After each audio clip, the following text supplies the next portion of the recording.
মরবে, সবাই মরবে, কেউ বাঁচবে না। তার কোপে সব শেষ হয়ে যাবে।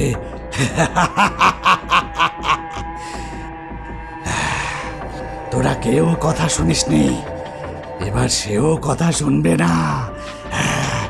সে আসছে, সে আসছে, সে আবার আসছে। তার আসার সময় হয়ে গেছে, সে আবার আসছে। কিন্তু এবার কার যাবার পালা, এবার কার যাবার পালা, কার কার যাবার পালা।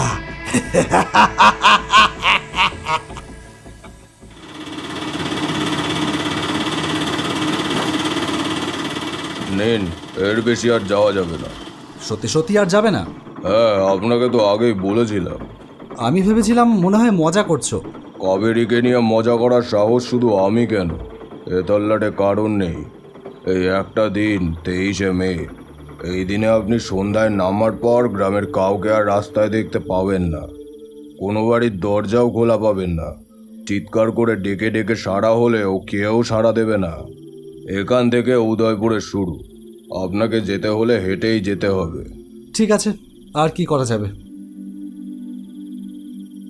নাও তোমার ভাড়াটা নাও। তবে একটা কথা বলি, আজকের দিনটা আপনিও এই গ্রামে না গেলেই পারতেন। কার কোপ কার ঘাড়ে এসে পড়ে বলা তো যায় না। পুরো গল্পটা জানলে আপনার এ হাসি আর বেরোতো না। যাই।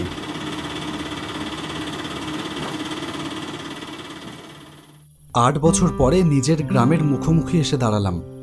ব্যাঙ্গালোরের একঘেয়ে চাকরি জীবন আমাকে যেন ভেতরে ভেতরে একটা যন্ত্র বানিয়ে তুলেছিল। 1 মাসের ছুটিটা হঠাৎ করেই পেয়ে গেলাম, তাই দেরি না করে সোজা বাড়ি ফেরার টিকিট কাটলাম। এই উদয়পুরের পাশেই আমাদের গ্রাম, চাপাতলা। স্টেশন থেকে চাপাতলা যাবার এই একটাই রাস্তা, এই উদয়পুরের ভেতর দিয়ে। কিন্তু মুশকিলটা হলো, কি এক আজগুবি গল্প নিয়ে। কাবেরী না কি এক আতঙ্কে নাকি উদয়পুরের মানুষ আজকের দিনে ভয়ে সিটিয়ে থাকে। চারিদিকে তাকিয়ে দেখলাম ব্যাপারটা মিথ্যে নয়। সত্যি সত্যি চারিদিক একেবারে ফাঁকা। সবে সন্ধ্যা নেমেছে, তার মধ্যেই যেন ঘুমিয়ে পড়েছে গোটা গ্রাম। সেই তখন থেকে দাঁড়িয়ে আছি, কিন্তু কোনো টোটোর দেখা পেলাম না। হেঁটেই যেতে হবে মনে হচ্ছে। বাবাকে একটা ফোন করে আসতে বলবো সাইকেল নিয়ে। না থাক, তাহলে আর না জানিয়ে আসার সারপ্রাইজটা দেওয়া হবে না। মিনিট কুড়ি রাস্তা, হেঁটেই চলে যাই বরং। যতই এগোচ্ছি নির্জনতা তত আরও বেশি করে চেপে ধরছে আমাকে। কি এমন ভয় যা একটা গোটা গ্রামকে এমনভাবে নিস্তব্ধ করে দিতে পারে? বেশ অনেকটা হেঁটে যাবার পরে একটা চায়ের দোকান দেখতে পেলাম। দোকানটা বন্ধ। দোকানটার পাশে একটা বসবার জায়গা রয়েছে। এত বড় একটা ব্যাগ নিয়ে এতক্ষণ হাঁটার ফলে কষ্ট হয়ে গেছে বেশ। ভাবলাম যাই একটু বসে বিশ্রাম নিই, এখনও অনেকটা পথ। ব্যাগটা পাশে রেখে বসে পড়লাম। দোকানটা খোলা থাকলে বেশ ভালো হতো। ভাবতে না ভাবতেই শুনতে পেলাম দোকানের ভেতরে একটা খটখটানির শব্দ। তারপর কে যেন বলে উঠল, কি খাবেন? দোকানের ভেতরে নিশ্চয়ই দোকানদার আছে। আমি এসে বসেছি সেটা টের পেয়েছে। বললাম, একটু চা হলে ভালো হতো, হবে নাকি? চায়ের দোকানে চা হবে না তো কি শরবত হবে? বসুন, নিয়ে আসছি। বাবা, বড্ড চ্যাটাং চ্যাটাং কথা লোকটার। যাকে, তবু তো এতক্ষণ পরে একজন মানুষের দেখা পাওয়া গেল। এরপর দোকানের মধ্যে শুরু হলো খটর খটর শব্দ। চা বানাচ্ছে হয়তো। কিছুক্ষণ পরে দরজা খুলবার একটা খটখট শব্দ পেলাম। তারপরেই ডাক এলো, চাটা নিয়ে যাবেন। আমি উঠে গিয়ে চায়ের দোকানের সামনে দাঁড়াতেই যা দেখলাম তাতে আমার হৃদস্পন্দন যেন এক মুহূর্তে থেমে গেল। একটা ভয়ের পারদ নেমে গেল আমার শির দ্বারাবে। আমার সামনে চায়ের ট্রে হাতে দাঁড়িয়ে আছে আমার বন্ধু নীলোৎপল। কিরে হতভাগা, কি ভেবেছিলি? হ্যাঁ, মকা পাবো না। এবার এবার কোথায় পালাবি? এই নীলু, তুই এখনো সেসব কথা মনে রেখেছিস মাইরি? দূর ছাড় না, এত বছর পরে গ্রামে ফিরলাম, দে একটা সিগারেট দে। চুপ কর হারামজাদা। আজ তোর সাথে আমারও ব্যাঙ্গালোর থেকে বাড়ি ফেরার কথা ছিল, অথচ আমি এই এদো গ্রামের চায়ের দোকানে বসে চা বেচছি। সব তোর ষড়যন্ত্র। ইচ্ছে করছে এই চা তোর মুখে ছুঁড়ে মারি শালা।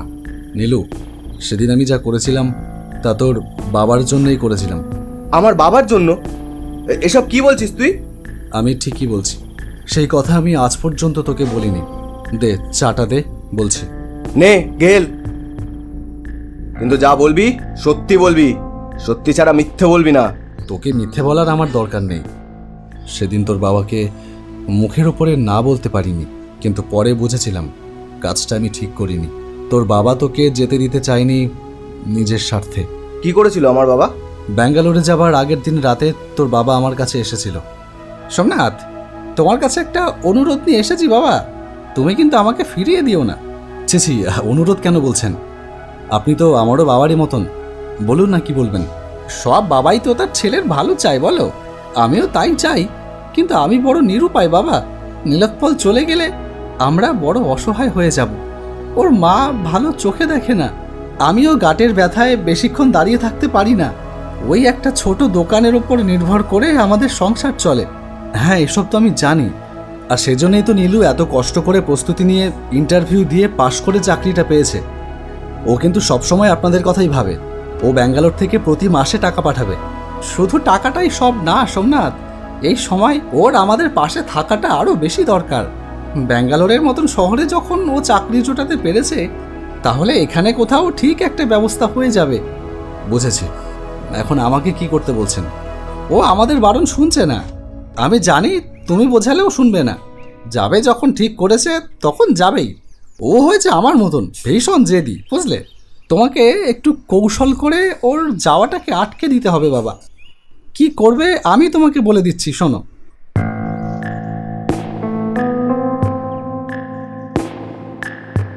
কিন্তু এ তো অন্যায়। না না, আমি এ করতে পারবো না। আমাদের কথা ভেবে এইটুকু করো বাবা, আমি তোমার কাছে হাত জোর করে অনুরোধ করছি। আপনি দেখছি আমাকে বিপদে ফেলে দিলেন। আচ্ছা ঠিক আছে, আপনি বাবা হয়ে যখন এই কথা বলছেন তখন আমার আর কি। এই জন্য তুই আমার সাথে সেদিন নাটক করেছিলি।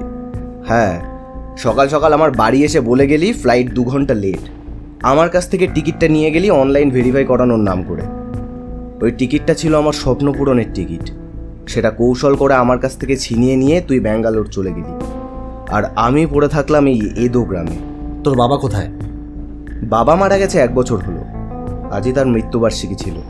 সে কি, কিভাবে মারা গেল? কাবেরীর হাতে। মাথাটা শরীর থেকে আলাদা করে দিয়েছিল। কি বলছিস এসব? তুই নিশ্চয়ই আমার সাথে মজা করছিস। নিজের বাবার মৃত্যু নিয়ে কেউ মজা করে? কিন্তু কাবেরি টাবেরি এসব কি? তুই ব্যাঙ্গালোরের মতো শহরে থাকিস, তোর কাছে বিশ্বাস করা কঠিন হতে পারে, কিন্তু রাত নামলেই যেখানে অন্ধকারের রাজত্ব শুরু হয়, সেখানে এমন অনেক কিছুই হয় যা মানুষ ধারণায় আনতে পারে না, আর তাই সেগুলোকে কুসংস্কার বলে উড়িয়ে দেয়। যাকে অনেকক্ষণ দোকান খোলা রেখেছি, কিন্তু সকালে আসিস সোম। এখন তুই বাড়ি যা, আজকের রাতটা ভালো না, বেশিক্ষণ বাইরে থাকিস না।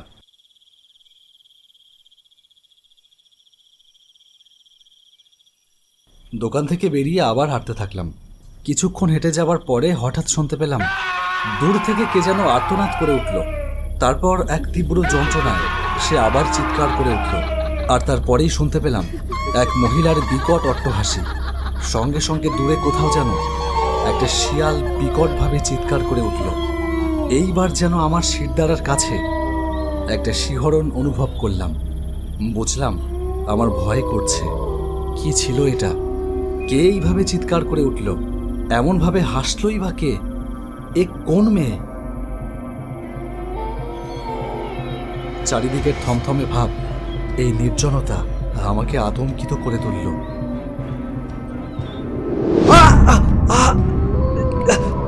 হঠাৎ একটা বরফের মতন ঠান্ডা হাত আমার গলা চেপে ধরল। পাশে তাকিয়ে যা দেখলাম তাতে আমার চোখ ঝলসে উঠল। যে আমার গলা চেপে ধরে আছে সে মানুষ নয়। এমন বিভৎস চেহারা কোনো মানুষের হতে পারে না। তার এলোমেলো খোলা চুল সাপের ফনার মতন বাতাসে উঠছে। সে মাটির ওপর দাঁড়িয়ে নেই, তার পা দুটো শূন্যে ভেসে রয়েছে। নারকীয় চোখের ভেতর থেকে যেন ঠিকরে বেরোচ্ছে অমানসিক নৃশংসতা।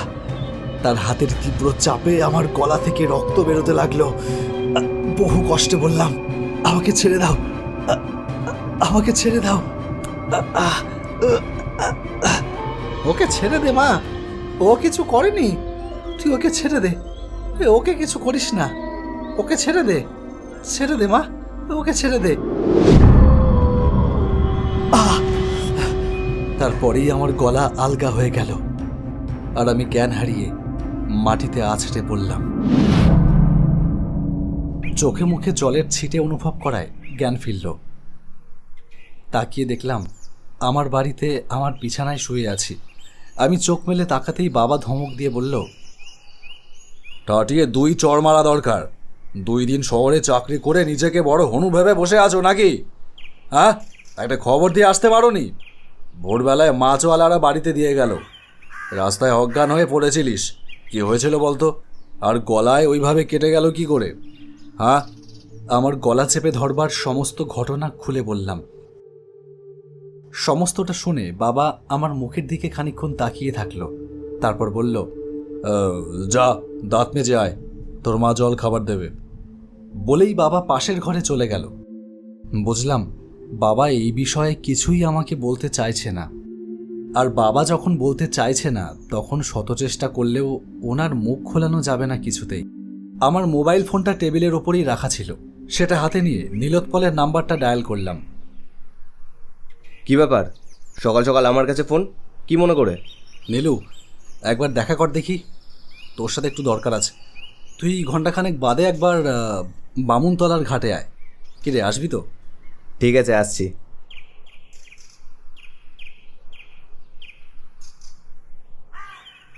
শুনতে গল্প কাহিনীর মতো লাগলেও এটা সত্যি ঘটনা। যদি বিশ্বাস করিস তাহলে বলবো। বল, আমি বিশ্বাস করছি। কাবেরী ছিল এই গ্রামেরই মেয়ে। ওর মা ছোটবেলায় ওকে জন্ম দিয়েই মারা যায়। বাবাই ওকে ছোট থেকে মানুষ করে। ওর বাবা শহরের একটা পাট করে কাজ করত। কাবেরীর যখন 17 বছর বয়স, তখন ওর বাবার এক কঠিন অসুখ হয়। সে আর কাজে যেতে পারে না। তাই সংসার টিকিয়ে রাখার জন্য বাধ্য হয়ে কাবেরীকেই বাবার সেই কাজে যেতে হয় শহরের সেই চটকলে। সকাল 8টায় সে বেরিয়ে যেত। ফিরতে ফিরতে কোনো দিন রাত 11টা বেজে যেত। ব্যাপারটা নজরে পড়ে সনাতনের। সনাতন কে? সনাতন এই গ্রামের পঞ্চায়েত প্রধান নিবারণ মাঝির ছেলে। বাবা যেমন বজ্জাত, ছেলে তার এক কাঠি উপরে। সেদিন সকাল থেকেই খুব বৃষ্টি হচ্ছিল, তবু কাবেরীকে কাজে যেতে হয়। সন্ধ্যায় বৃষ্টি যখন থামল, তখন রাত প্রায় 10টা বাজে। তাই কাবেরীর ফিরতে দেরি হয়ে গিয়েছিল সেদিন। সনাতন আর তার সাঙ্গপাঙ্গরা ব্যাপারটার সুযোগ নেয়। তুই তো জানিস, এই গ্রামের রাস্তার ধারে প্রচুর জঙ্গল। সেই জঙ্গলের মধ্যে ঘাপটি মেরেছিল সনাতন আর তার বন্ধুরা। কাবেরী যখন সেখান দিয়ে ফিরছিল, তখনই তার উপর ঝাঁপিয়ে পড়ে। কোথায় যাচ্ছে সুন্দরী? হ্যাঁ, তোমার জন্যই তো এতক্ষণ ধরে দাঁড়িয়ে আছি। ঠিক সেই সময় গ্রামের বেশ কিছু লোক সেই রাস্তা দিয়ে বাড়ি ফিরছিল। তারা ঘটনাটা দেখে ফেলে, কিন্তু সনাতনের ঠ্যাঙাড়ে বাহিনীর অন্যায়ের বিরুদ্ধে মুখ খুলবার সাহস কারোর ছিল না। সনাতন তবুও ভয় পায়, যদি গ্রামের সেই সব লোকেরা, মানে যারা তাকে এই অন্যায় করতে দেখে ফেলেছিল, তারা যদি থানায় গিয়ে পুলিশকে সব জানায়, তাহলে সে বিপদে পড়ে যেতে পারে। সে বাড়ি গিয়ে তার বাবাকে সবটা জানায়। সব শুনে তার বাবা বলে, হারামজাদা, এই জন্য তোকে খাইয়ে পড়িয়ে এত বড় করলাম, এই দিন দেখবার জন্য? আমার ছেলে হয়ে তুই এই কাজ করলি কি করে বলতো? ভুল হয়েছে বাবা। ভুল হয়েছে মানে? চরমতম ভুল হয়েছে। এই ভুলের কোনো ক্ষমা হয় না। তোর প্রথম ভুল হয়েছে ওই রকম খোলামেলা জায়গায় কাজটা করা, আর তোর দ্বিতীয় ভুল হয়েছে মেয়েটাকে বাঁচিয়ে রাখা। ঠিক আছে, কোনো ব্যাপার না, আমি সবটা বুঝে নিচ্ছি। চল দেখি কারা কি দেখেছে। এরপর সে গায়ের লোকেদের হুমকি দেয়, শোন, তোরা কেউ কিছু দেখিসনি, কেউ কিছু জানিস না। কেউ যদি মুখ খুলিস তাহলে কি হবে জানিস তো? মনে থাকে যেন। সেই ভয়ে কেউ মুখ খুলল না। অসহায় মেয়েটা সুবিচার পেল না। থানায় গিয়েও কোনো লাভ হলো না। প্রমাণ কোথায়? সনাতন যে তোমার মেয়েকে ইয়ে করেছে, তার প্রমাণ কোথায়? কেন একটা মান্যিগুণ্যী লোককে ফাঁসানোর চেষ্টা করছেন বলুন দেখি। যান, আগে সাক্ষ্য প্রমাণ নিয়ে আসুন, তারপর আসবেন।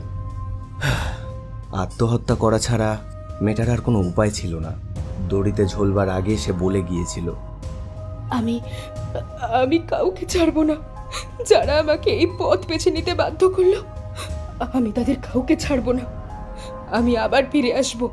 আমার আত্মা পিশাচিনী হয়ে এর প্রতিশোধ নিতে ফিরে আসবে, আসবেই। কাবেরী তার কথা রেখেছে। তার মৃত্যুর 1 বছর পর ঠিক ওই একই দিনে ওই লোকগুলোর এক একজন করে মরা আরম্ভ হয়। প্রথম দিন মারা যায় সনাতন, তার পরের বছর মারা যায় তার বাবা নিবারুণ, আর তারপরের বছর আমার বাবা। তোর বাবা? হ্যাঁ, আমার বাবাও সেই ভীতু মানুষগুলোর মধ্যে ছিল, যারা সব দেখেও কিচ্ছু দেখেনি।